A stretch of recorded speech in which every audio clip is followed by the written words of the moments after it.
كفتة الرز اللي بتتعمل من اللحمة الجملي أحلى وأطعم 100 مرة من كفتة الرز اللي بتتعمل من اللحمة الكندوز. ليه أحلى؟ علشان ليها طعم وريحة ونفس كده وقوام مختلف. هقول لكم ازاي تطلعوها ليها نفس وطعم وريحة وقوام ومقادير مظبوطة بالملي، وهقول لكم على 4 أسباب بيخلوها تفك أو تكش أو تفتح من النص وقت القلي. عاوزاكم بس تكتبوا لي تحت في الكومنتات لو انتم مش من مصر هل متوفرة عندكم اللحمة الجملي، ولو حبيتوا تعملوا كفتة الرز في البيت بتعملوها ازاي. اكتبوا لي تحت في التعليقات عشان كلنا عاوزين نعرف. معايا كيلو الا ربع رز مغسول ومش منقوع، سيبته في المصفى حوالي 10 دقايق يتصفى، وبعدين بفرده على فوطه وبسيبه لحد ما ينشف خالص ويكون ما فيهوش ولا نقطه ميه. الرز لو اتنقع هيشرب ميه، والميه هتخلي العجينه مش متماسكه وهتكش معاكم وقت القلي. واهم حاجه في عجينه الكفته الصح تكون كل المكونات ناشفه ما فيهاش اي سوائل. بعد ما اتاكدت انه نشف كويس من الميه هحطه في طبق.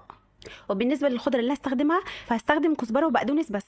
ليه بقى مش بحط الشبت؟ اول حاجه عشان الشبت فيه نسبه ميه وده بيطر عجينه الكفته وبيخلي قوامها مش متماسك. الحاجه التانية ان الشبت بيغمق بسرعه وكده هيسود معانا لون الكفته، واكيد انتوا فاهمين قصدي. هنشيل عروق الخضره لان مهما فرمناها هتسيب خيوط رفيعه كده وبتضايق في الاكل، والعروق دي انا مش برميها، انا بحتفظ بيها في التلاجة لحد ما باجي اعمل محشي بفرشها في ارضيه الحله، وطبعا بتقلب ريحه المحشي. ده كيلو من اللحمه الجملي، واللحمه الجملي في كفته الرز حقيقي ليها طعم وقوام مختلف عن اللحمه الكندوز.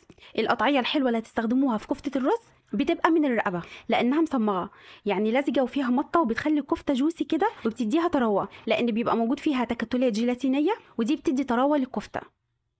للناس بقى اللي بتحب الدقه في المقادير، دي كوبايه من البقدونس ودي كوبايه من الكزبره، وهحتاج لبصلايه متوسطه، ويفضل لو البصل القديم مش الجديد لان الجديد بيبقى كله ميه، وبرده مش هزود عن بصلايه عشان العجينه ما تفكش من ميه البصل. وهزود قرن فلفل حامي وقرن فلفل رومي، وهحتاج ل5 فصوص من الثوم، بس اللي كان عندي موجود في الوقت ده الثوم كبير فاحتجت 2 بس من الكبار دول. واحط معلقه صغيره من الحاجات دي ملح وكمون وفلفل اسود وشطه وبهارات لحمه، وهقطع الثوم. وبالمناسبه ما تحاولوش تضيفوا اي دهون عشان الكفته ما تفكش في الزيت. وهعجن الخلطه دي ببعض كويس. وهنعمل بقى حاجه من الاتنين، لو عندكم مفرمه لحمه في البيت ففي الحاله دي هتطحنوا الرز لوحده في مطحنه التوابل لحد ما الرز ينعم خالص، وده عشان الكفته ما تطلعش معاكم فروله. وما يفضلش تستخدموا دقيق الرز لان بيبقى في بعض الانواع فيها نشا، وده طبعا بيأثر على طعم الكفته. وبعد ما بنطحن الرز كويس وننعمه هنطحنهم مرتين او 3 في مفرمه اللحمه لحد ما قوامها يبقى ناعم.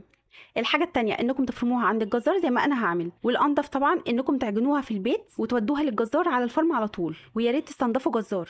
لو مش متاح عندكم جزار بيفرم الكفته او ما عندكوش مفرمه في البيت وعاوزين تشتغلوا بالكبه قولوا لي تحت في التعليقات، لان طريقتها في الكبه ليها تكنيك تاني غير اللي احنا شغالين بيه النهارده. لما نفرمها عند الجزار هنخليه نعمها يفرمها مره او 2 او 3 على حسب ما تنعم معاه، ولحد ما توصل للقوام ده. في الاول هنلاقيها سايحه كده في بعضها، فهنحط على وشها شويه زيت وهندخلها ترتاح في التلاجة على الاقل لمده نص ساعه، ولما بنطلعها من التلاجة هنلاقيها بقت عجينه متماسكه. هحتاج حوالي نص كوبايه زيت عشان اشكل بيها عجينه الكفته. بمسح شويه كده على ايدي وبعمل في الاول كور. في حاجه بس نسيت اعملها هنا هقول لكم عليها، غطوا الكفته بفوطه نظيفه عشان هي بتنشف من الهواء. كيلو اللحمه مع باقي المكونات عامل معايا 72 كوره، كل واحده كان وزنها 30 جرام. نيجي هنا بقى للجزء الممل او الناس الفاضيه اللي بتعتبر عجينه الكفته صلصال بتلعب بيه.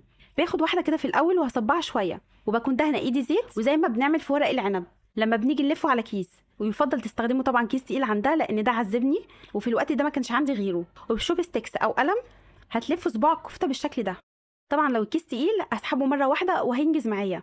ليه بعمل كده بقى؟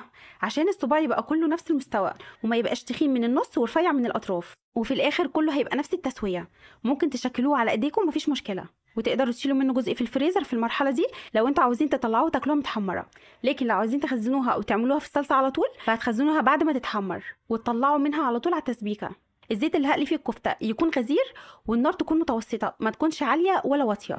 الزيت لازم يكون مغطي الكفته بالكامل عشان لو طالت هواء هتفتح من النص، وما تعلوش النار عشان الكفته هتكش لو نزلت في زيت سخن قوي، او توطوها زياده عن اللزوم علشان ما تشربش زيت وتطرى معاكم.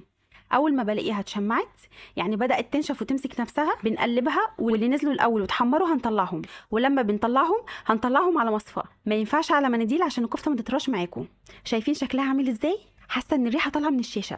كفته الرز من الاكلات اللي بتبقى ريحتها ماليه البيت، طالع لونها حلو قوي وقوامها تحفه ما فيهوش ولا غلطه. شايفين هي قد ايه جوسي من جوه؟ ما لقيتش النتيجه دي معايا في اللحمه الكندوز، وده بيرجع للاسباب اللي قلت لكم عليها في اول الفيديو. تعالوا بقى نجهز الصلصه. حله على النار هننزل فيها بتلت كوبايه زيت، عليهم معلقه كبيره سمنه بلدي. لما يسخنوا هنزل بصلايه كبيره مقطعها صغير بالشكل ده، وبنحمرها. في المرحله دي بقى ممكن تزودوا معلقه صغيره من الثوم المفروم، بس انا عن نفسي هستكفى بالثوم اللي موجود في الكفته. لما توصل للون الذهبي ده هنزل عليها كيلو من عصير الطماطم. الطماطم بتاعتي كانت حمرا كفايه فما حطيتش صلصه، لو الطماطم بتاعتكم ما طلعتش حمرا تقدروا كمان تزودوا معلقتين صلصه.